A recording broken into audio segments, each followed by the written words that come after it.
လို့ရတယ်လားဒီလိုနဲ့ရတယ်တနခါမှလိမ့်လို့ရတယ်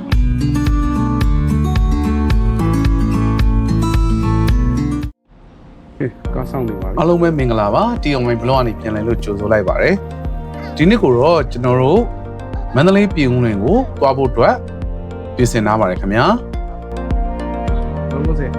ဒီမှာဝါလို့ခဏဆောက်ဒီမှာကြည့်လိုက်ပါဦးဒီမှာကြည့်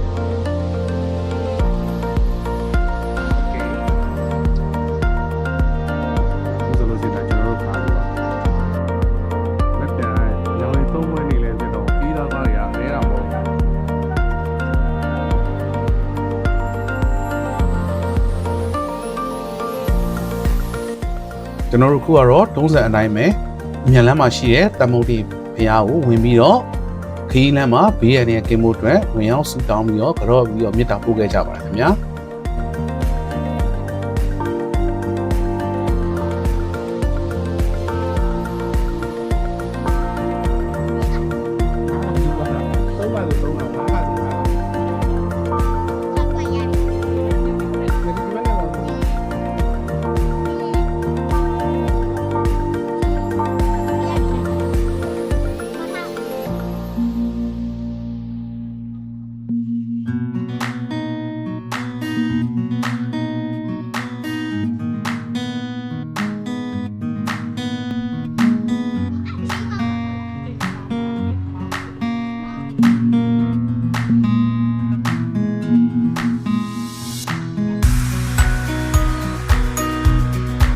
အခုဆိုလို့ရှိရင်86မိုင်ကိုရောက်ပြီဖြစ်လို့ကျွန်တော်တို့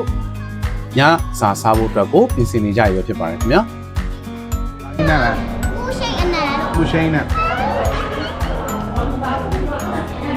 မရောက်လာပါလေဘာမှမ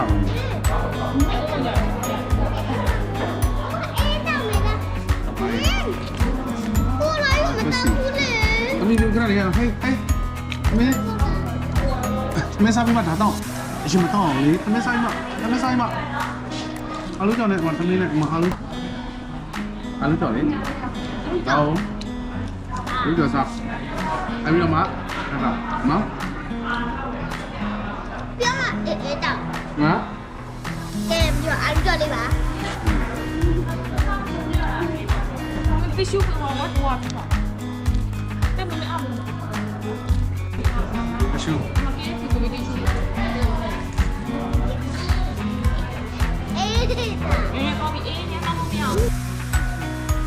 ဒါကတော့ကျွန်တော်တို့ည7:00နာရီထိုးတဲ့အချိန်နေပြည်တော်ရောက်တဲ့ခဏနားပြီးတော့ညလည်စာ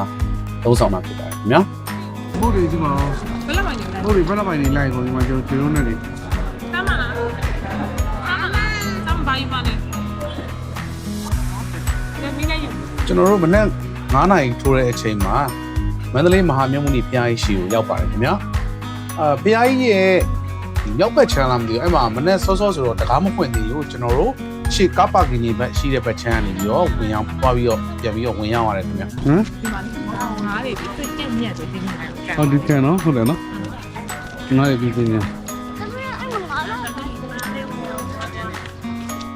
ဒီနေ့ကတက်တိုက်ဆက်ဆိုင်ကျွန်တော်တို့သွားတဲ့နေ့ကစုံလာပြီးနေ့ညောင်ရင်သုံးပွဲနေလည်းဖြစ်တဲ့အတွက်ဖះမှာလူစီကားလာတော့ကျွန်တော်တို့တွေ့မြင်ရပါတယ်ခင်ဗျာ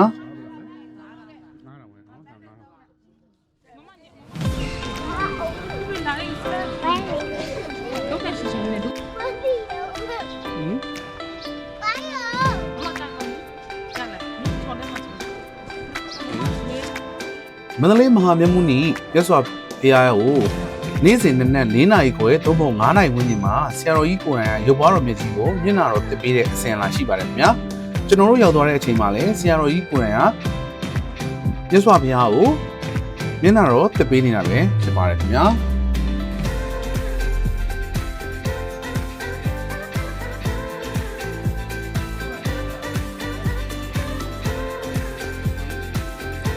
မန္တလေးမဟာမြတ်မုနီဘုရားကြီးရဲ့တမိုင်းကြောင်းနောက်ခံကိုနည်းနည်းပြောပြရမယ်ဆိုလို့ရှိရင်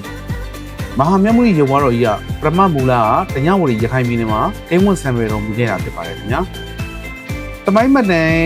အရာတော့မြတ်စွာဘုရားရှင်တတ်တော်တင်ရှားရှိစဉ်ကတညဝရီကိုကြွရောက်ပြီးတော့စန္ဒသရိယမင်းရဲ့တောင်းပန်ချက်အရမြတ်စွာဘုရားရှင်ရဲ့ရင်ငွေတော်ကိုခံယူပါသုံးလုံးခဲ့တဲ့ရုပ်ပွားတော်၅စုတွေကတစုဖြစ်တယ်လို့ယုံကြည်ကြပါတယ်ခင်ဗျာ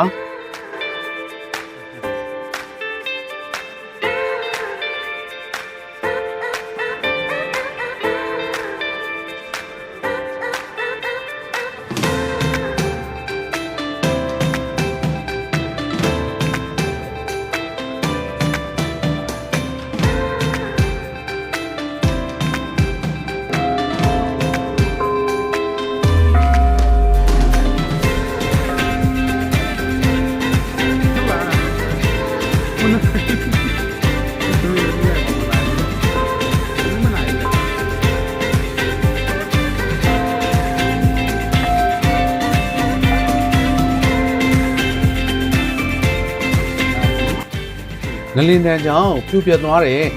အဆောက်အဦတွေကိုလည်းတွေ့မြင်ရတာများစွာစိတ်မကောင်းဖြစ်ရပါတယ်ခင်ဗျာဒါပေမဲ့လည်းအခုတစ်နှစ်ကျော်ကာလအတွင်းမှာတော့တူတူချာချာပြန်ပြီးတော့ပြုလုပ်ထားတာကိုမြင်တွေ့ရပါတယ်ခင်ဗျာ မောပန်ထားတာမြင်ရတာဗောနော်ငလင်းနဲ့ထိသွား ဘယ်လိုတောင်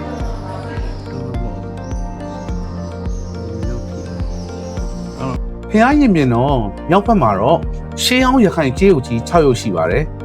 အဲ့ဒီရုပ်တွေကိုခန္ဓာကိုယ်အစိတ်ပိုင်းတွေကိုပုတ်တက်ပြီးမိမိတို့မှာရှိတဲ့ယောဂဝေဒနာတွေပျောက်ကင်းတယ်လို့ယူဆရှိကြပါတယ်ခင်ဗျာကျွန်တော်တို့သွားတဲ့ချိန်ကစောလို့လာတော့မသိဘူးဗျကျေးရုပ်ပြတဲ့ကတော့ပိတ်ထားတယ်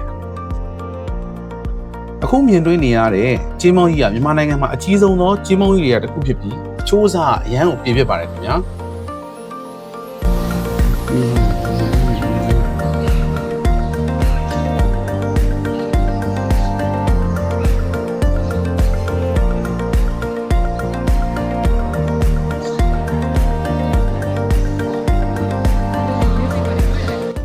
မဟာမုနိဘုရားကြီးကိုစားရုပ်ပွားတော်တွေကိုရေသက်ပယ်ဖို့အတွက်လည်း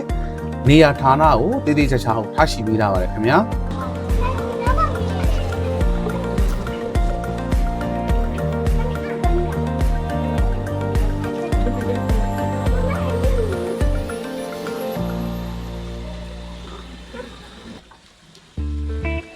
เป็นยังไงครับ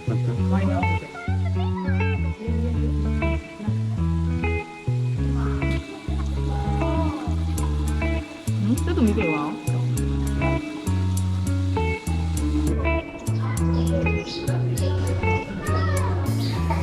Remember the days we were young, wild and free, music getting sprung. တို့မဟာမုနိဘုရားကြီးမှာရှိတဲ့ဘောဓိပင်ကိုညောင်ရင်သုံးဖို့အတွက်တွားရောက်ခဲ့ပါတယ်။သို့ပေမဲ့လည်းကျွန်တော်တို့တွားရောက်တဲ့အချိန်ကစောနေလို့လားတော့မသိဘူး။အခုမှခင်းကျင်းနေတော့မှရှိတယ်ဆိုတော့ကျွန်တော်တို့လည်းလှည့်ပြီးတော့ပြန်ခဲ့ရပါတယ်ခင်ဗျာ။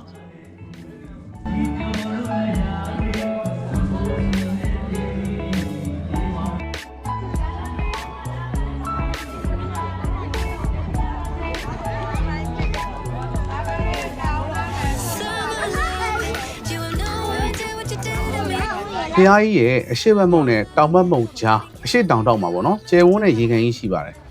ဒီနေရာဖျားဦးလာသူတွေစိတ်ပန်းပြေရကုသိုလ်ယူရနေရာဖြစ်တယ်လို့သဘောပတ်ဝန်းကျင်တွေလည်းတသားလေးကြတဲ့နေရာတစ်ခုလည်းဖြစ်ပါတယ်ခင်ဗျာ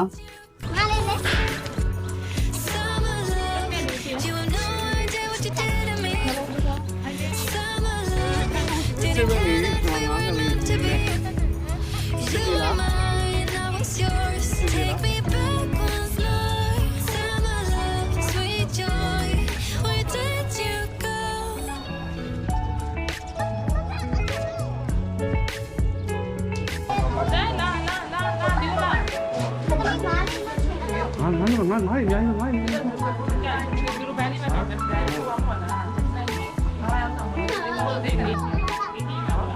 လား ကျွန်တော်တို့ကန်ထဲမှာမြင်တွေ့ရတဲ့ငါးတွေကတော့ငပြင်းချင်းငထန်နဲ့ငချင်းကြီးတွေကအလွန်ကြီးမားပြီးတော့လူရင်တယ်လို့ပြောရတယ်ခင်ဗျငါးစာကျွေးလိုက်လို့ရှိရင်ရေပေါ်ပေါ်ရောက်လာတဲ့ငါးအုပ်ကြီးရဲ့မြင်ကွင်းကလည်းအရန်ကိုကြည့်ရတာပဓာရရှိလာတယ်ပေါ့ခင်ဗျာ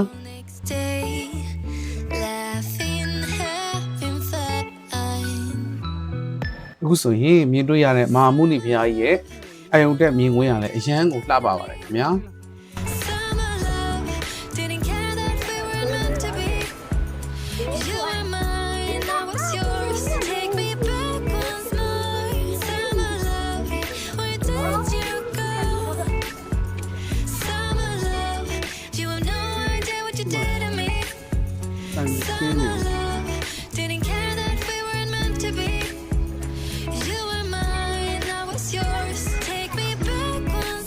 အခုဆိုလို့ရှိရင်ကျွန်တော်တို့မန္တလေးတောင်သွားနေပြီဖြစ်ပါတယ်ခင်ဗျာ Where did you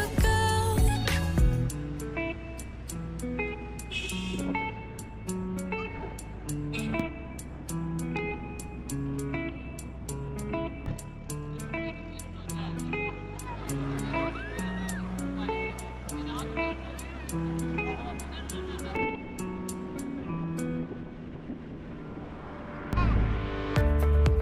เนี่ยมันมีไก่ตัวนึงไปลองมาเลี้ยงไก่เลยนะ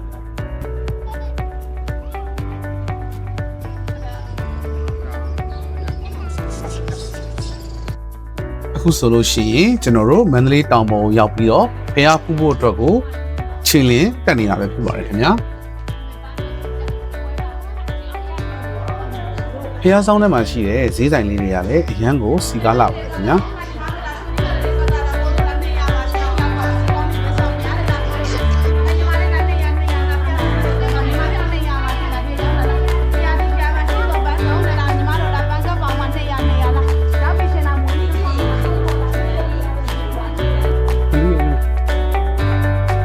Hey, look at him. Hey, show me the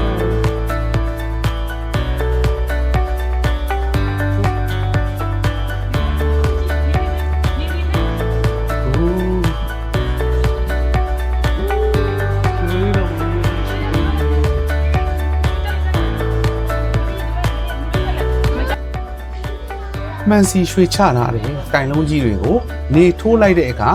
ပြန်ထွက်လာတဲ့အလင်းအောင်လည်းတော်တော်ကြည့်လို့ကောင်းပါတယ်ခင်ဗျာ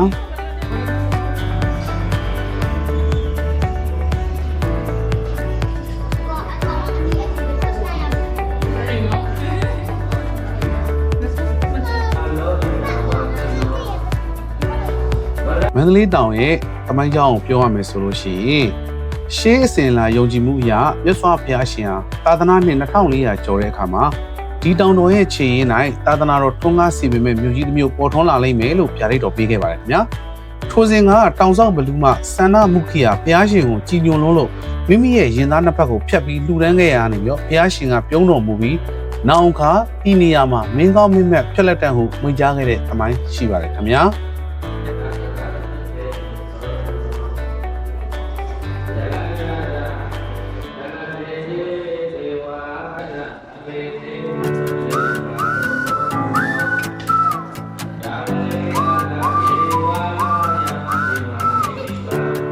对了，报对了，你下去。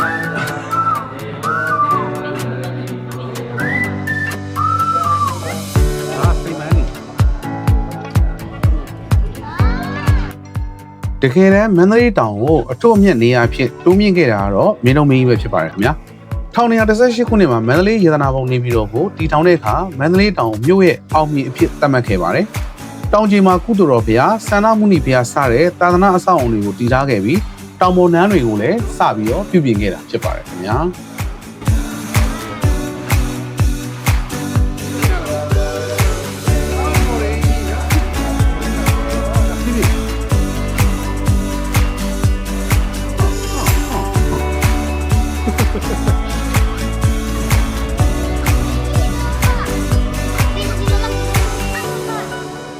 လောက်ပါ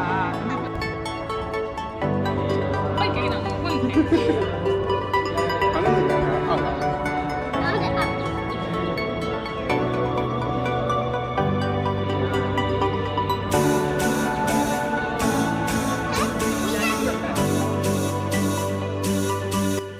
1950ပြည့်နှစ်ဝန်းကျင်မှာမန္တလေးတောင်ပေါ်ကိုရသေးကြီးဥက္ကဋ္ဌရဲ့တပည့်ဖြစ်သူဦးကျော်ဟင်းကဦးစီးပြီးဇောင်းတွင်းတွေပြုပြင်တဲ့အခါတောင်ပေါ်မှာအလျာ12ပေခွဲခန့်ရှိတဲ့မွေရောက်ကြီးနှစ်ကောင်ကိုတွေ့ရှိခဲ့ပါတယ်ခင်ဗျာအဲ့ဒီမွေကြီးနှစ်ကောင်ကလူတွေကိုရံမပြုတ်ပဲဘုရားဇောင်းထဲပေါ်မှာငြိမ်သက်သာနေထိုင်လေးရှိပါတယ်ထူးခြားချက်တစ်ခုအနေနဲ့ဘုရားပိုးတွေလာတဲ့အခါမွေကြီးတွေကဘေးဖယ်ပေးတာဘုရားဝတ်ပြုနေတယ်လို့ငြိမ်သက်နေရတွေကြောင့်လူတွေကတောင်ဆောက်မွေအဖြစ်ကြီးညိုခဲ့ကြပါတယ်ခင်ဗျာ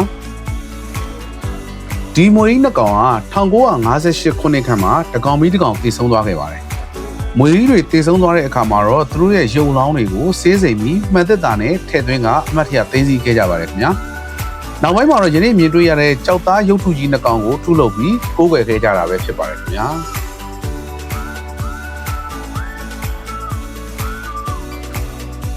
အခု အခုကျွန်တော်တို့ရောက်ရှိနေရတော့မန္တလေးတောင်ကြီးမှာကိန်းဝတ်ဆံပယ်တော်မူတဲ့မဟာတက်ကြတီဟာကြောက်တော်ကြီးဖျားဖြစ်ပါတယ်ခင်ဗျာ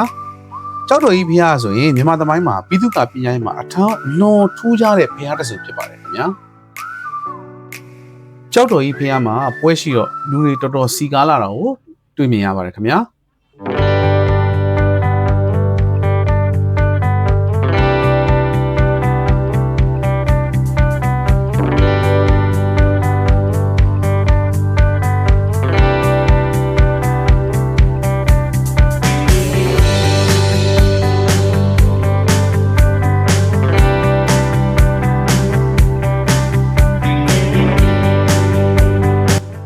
ကြောက်တော်ကြီးဖျားကိုမင်းတို့မင်းကြီးကတက်ကရစ်1926ခုနှစ်မှာစတင်တည်ထားခဲ့တာဖြစ်ပါတယ်ခင်ဗျာ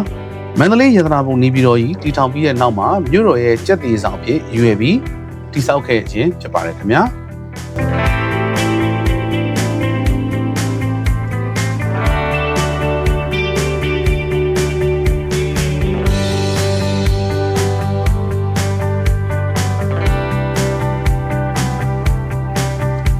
စင်းနူတော်ကြီးရဲ့အထူးခြားဆုံးအချက်ကတော့ရုပ်ပွားတော်မြတ်ကြီးကိုစကြင်ချောင်ထွက်ကြောက်ဖြူစကြင်ကြောက်တုံးကြီးတစ်ခဲတဲကိုထုစစ်ပြီးပူဇော်ထားတာဖြစ်ပါတယ်ခင်ဗျာဖះကြီးကိုပြည့်ဆောင်လာပုံကတော့ကျွန်တော်တို့စကြင်တောင်ကနေရရှိရဲ့ဒီကြောက်တုံးကြီးကိုအေယောင်ရီမြစ်တိုင်းဖောင်တော်နဲ့ပြင်ဆောင်ခဲ့ရပါတယ်မြစ်စိတ်ကနေတောင်ကြီးစီကြောက်တုံးကြီးကိုတည်ယူရမှာလူဝင်အား1000ကျော်နဲ့73ရက်ကိုယ်တိုင်ရုံးကန်ပြင်ဆောင်ခဲ့ရတယ်လို့သမိုင်းမှန်တော်နေမှာဆိုရပါတယ်ခင်ဗျာ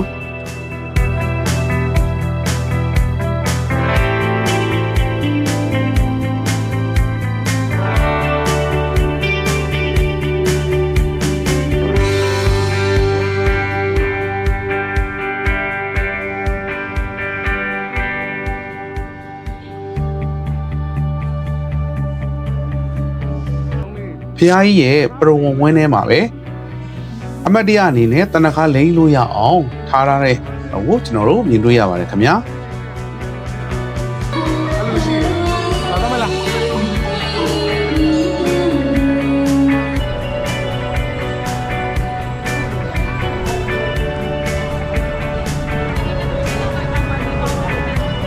န္တလေးမှာဘယ်နဲ့ချုပ်ပြီးလမ်းလျှောက်နေကြတယ်ဘာလို့3ယောက်ဖြစ်ပါလဲဒီကြည့်အောင်ဟေးနေနေပူနေလားဟာလာလာလာ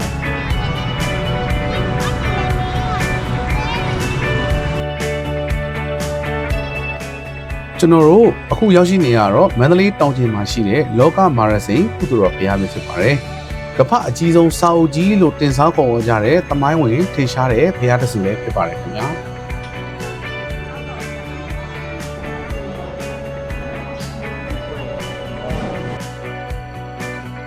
ကုသိုလ်တော်ဘုရားကိုမင်းတို့မင်းကြီးကတက္ကရာ1921ခုနှစ်မှာမန္တလေးရတနာပုံနန်းမြို့တော်တည်ခြင်းနဲ့အတူတပြိုင်နက်တည်းတည်ထားခဲ့တာဖြစ်ပါတယ်။မင်းတို့မင်းကြီးကပြင်စမသင်္ခယတနာတင်ပြီးတဲ့နောက်မှာတော့ဗုဒ္ဓသာသနာအထွန်းရှည်တည်တံ့စေဖို့အတွက်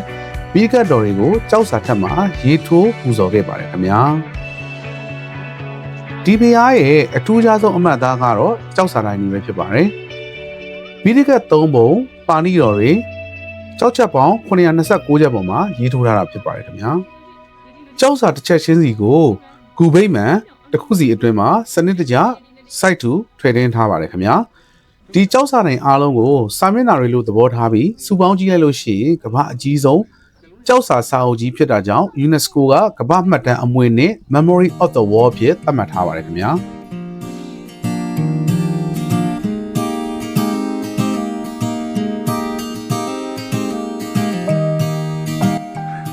ဖျားဝင်းကြီးအတွင်းမှာဆိုလို့ရှိရင်ရှေးရောက်ခေဘီလို့ရှိပါတယ်ဒီအပင်တွေကမင်းတို့မင်းကြီးလက်ထက်ကလေးကရှိခဲ့တာလို့ဆိုကြပြီးတော့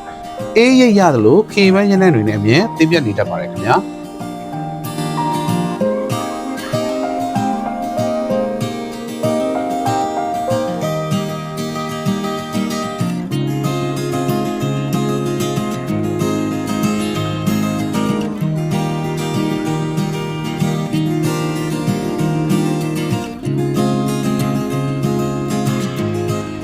အခုဆိုလို့ရှိရင်ကျွန်တော်တို့မနက်9 နာရီထိုးပြီပေါ့နော်အခုမှပဲမနက်စာစားကြရပါခင်ဗျ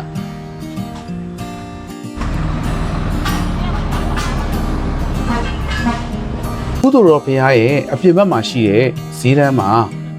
စမူစာတုံးနဲ့စိတ်သားခင်ကတော့အရန်ကိုနာမည်ကြီးတဲ့အစားအသောက်တစ်ခုပါပဲခင်ဗျာ 妈妈鸡。妈，我弟弟比你们阿弟哦。Big brown。你阿弟有鸡大吧？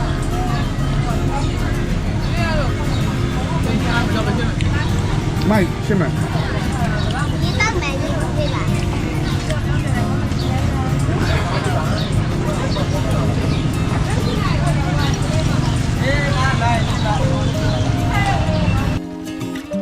အခုမြင်တွေ့ရတာတော့အတုလဝင်ရန်ကျောင်းတော်ကြီးပဲဖြစ်ပါတယ်ခင်ဗျာမန္တလေးမြို့ရဲ့တမိုင်းဝင်အဆောက်အုံတွေထဲမှာပြည်သူ့ကလက်ရအထူးခြားဆုံးနဲ့အခမ်းအနားဆုံးကျောင်းတော်ကြီးတစ်ခုဖြစ်ပါတယ်ခင်ဗျာဒီကျောင်းတော်ကြီးကိုမင်းတို့မင်းကြီးကတက္ကရာ1916ခုနှစ်မှာမန္တလေးနန်းမြို့သစ်တည်ထောင်ကြီးနဲ့အတူကြပြိုင်နဲ့တည်ဆောက်ခဲ့တာပဲဖြစ်ပါတယ်ခင်ဗျာအတူမရှိဆိုတဲ့နာမည်နဲ့အညီထိုကက်ခအခြားပုံတော်ကြီးကျောင်းတွေနဲ့မတူပဲထူးခြားတဲ့ပုံစံနဲ့တည်ဆောက်ခဲ့ပါတယ်အတူမရှိကျောင်းဟာမြန်မာရိုးရာဘုန်းကြီးကျောင်းတွေမှာတွေ့ရလေရှိရဲ့ပြတ်သက်အစစ်စစ်မပါဝင်ပဲတိဆောက်ထားတဲ့ထူးခြားတဲ့ပြည်သူ့ကလက်ရဖြစ်ပါတယ်ခင်ဗျာအောက်ခြေမှာတော့ခိုင်ခန့်နဲ့အုပ်ကုံခံပြီးတော့အပေါ်မှာအထက်9ဓာတ်ဆင်ထားတဲ့ပုံစံမျိုးဖြစ်ပါတယ်ခင်ဗျာရှင်းမူလာကတော့ကျောင်းတော်ကြီးကိုတက်သားတွေနဲ့တိဆောက်ပြီးအပြင်ဘက်ကနေအင်္ဂရိတွေနဲ့မွမ်းမံထားပါတယ်အင်္ဂရိဘရော့လက်ရတွေကအလွန်နုနယ်လှပပြီးတော့နန်းဆန်တဲ့လက်ရတွေဖြစ်ပါတယ်ခင်ဗျာတက္ကရာ1954ခုနှစ်မှာမန္တလေးမြို့မီးကြီးကျယ်လောင်တဲ့အခါမှာမူလတက်သားကျောင်းတော်ကြီးကမီးထဲပါသွားခဲ့ပါတယ်။အဲ့ဒီအချိန်တုန်းကကျောင်းတော်ကြီးတွင်းမှာရှိတဲ့အဖိုးတန်ပိဋကတ်တော်တွေနဲ့နှစ်ဖူးတော်အစိန်ကြီးပါဝင်တဲ့ရုပ်ဘွားတော်မြတ်ကြီးလည်းပျက်စီးခဲ့ရတယ်လို့သိရပါတယ်ခင်ဗျာ။ယနေ့မြင်တွေ့နေရတဲ့ကျောင်းတော်ကြီးကိုတော့1995ခုနှစ်ဝန်းကျင်မှာအစိုးရကမူလပုံစံအတိုင်းအုတ်တန်ကူကွန်ကရစ်တို့နဲ့ပြန်လည်တည်ဆောက်ခဲ့တာဖြစ်ပါတယ်ခင်ဗျာ။ခုမြင်တွေ့နေရတော့ရွှေနန်းတော်ကျောင်းသို့မဟုတ်ရွှေကျောင်းပဲဖြစ်ပါတယ်ခင်ဗျာမန္တလေးမြို့ရဲ့ရှေးဟောင်းတစ်သားပြည်သူ့ကလက်ရအနုစိတ်ဆုံးနဲ့အမိုင်းတန်ဖို့အမြင့်မားဆုံးစောင့်အောင်တစ်ခုပဲဖြစ်ပါတယ်ခင်ဗျာ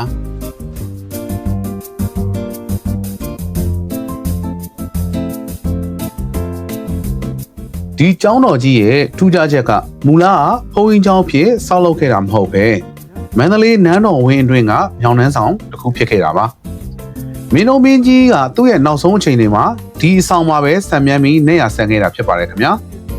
မင်းတို့မင်းကြီးနေရဆန်ပြီးတဲ့နောက်မှာတော့သားတော်တီမမွင်းကခမင်းတော်ဆံမြန်းခဲ့တဲ့ဒီဆောင်ကြီးကိုဖျက်သိမ်းပြီးတော့နန်းတော်ပြင်ပယခုနေရာပေါ့နော်ရွှေပြောင်းပြီးတော့ဘုန်းကြီးကျောင်းဖြစ်ပြန်လည်တည်ဆောက်ပြီးလူတန်းခဲ့တာဖြစ်ပါတယ်ခင်ဗျာရွှေနန်းတော်ကျောင်းကတစ်ကျောင်းလုံးကိုကျွန်းသစ်နဲ့တည်ဆောက်ထားတာဖြစ်ပြီးမြန်မာဗဟုပညာရဲ့အထွတ်အထိပ်ကိုမြင်တွေ့နိုင်တဲ့နေရာပါကျောင်းဆောင်ရဲ့အတွင်းမြေဝဲရတစ်ခုလုံးမှာနိပတ်ဒေါ်လာဇက်တော်တွေနှက်ရုပ်တွေငှက်ရုပ်တွေနဲ့ຫນွေပန်းຫນွေတွေကိုအလွန်နှုတ်နယ်စွာထုဆက်ထားတာကိုကျွန်တော်တို့တွေ့မြင်ရပါတယ်။မူလကတစ်ကျောင်းလုံးကိုရွှေဘိန်းချထားပြီးအတွင်းပိုင်းမှာမှန်စီရွှေချလက်ရည်နဲ့အလွန်တောက်ပခဲ့တာကြောင့်ရွှေနန်းတော်ကျောင်းလို့ခေါ်နေကြတာဖြစ်ပါတယ်ခင်ဗျာ။ယခုအခါမှာတော့အပြင်ဘက်ကရွှေတွေကရာသီဥတုကြောင့်ပျက်စီးသွားပြင်မဲ့အတွင်းပိုင်းမှာတော့ရွှေရောင်တွေကျန်ရှိနေသေးပါတယ်။ဒီဗီဒီယိုလေးကိုအဆုံးထိကြည့်ပြီးတဲ့အတွက်ကျေးဇူးအများကြီးတင်ပါတယ်ခင်ဗျာ။နောက်ဗီဒီယိုတွေမှာထပ်တွေ့ကြမယ်နော်ကျေးဇူးတင်ပါတယ်ခင်ဗျာ